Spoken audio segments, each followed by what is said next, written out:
যদি অল্পে তুষ্ট থাকবেন, দুনিয়ার প্রতি মোহ নয়, এমন জীবন সঙ্গিনী আপনি নেওয়ার বিষয়ে সিদ্ধান্ত নিয়ে থাকেন, তাহলে সেক্ষেত্রে আপনার হালাল উপার্জনের ডেফিনিশন অত্যন্ত সংক্ষিপ্ত হবে।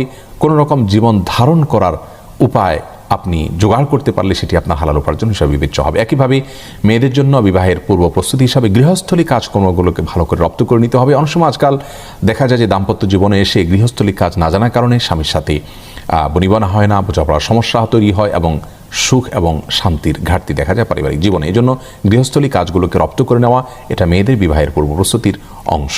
6 নম্বর প্রস্তুতি হলো বিবাহের আগে থেকে তালাকের মাসাইলগুলো ভালো করে জেনে নিতে হবে। কি পদ্ধতিতে তালাক দেওয়া জায়েজ, কোনভাবে তালাক দেওয়া নিষিদ্ধ, কোন সময় তালাক দেওয়া যায়, কোন সময় তালাক দেওয়া যায় না, তালাকের কথা বলার আগে কতটা সাবধানতা অবলম্বন করতে হয়, তালাক কত স্পর্শকাতর বিষয়, এই বিষয়গুলোকে আগে থেকে জেনে নিতে হবে। বেশিরভাগ পরিবারে দেখা যায় যে তালাক দেওয়ার পরে সে আফসোস করেন, আক্ষেপ করেন এবং বলেন যে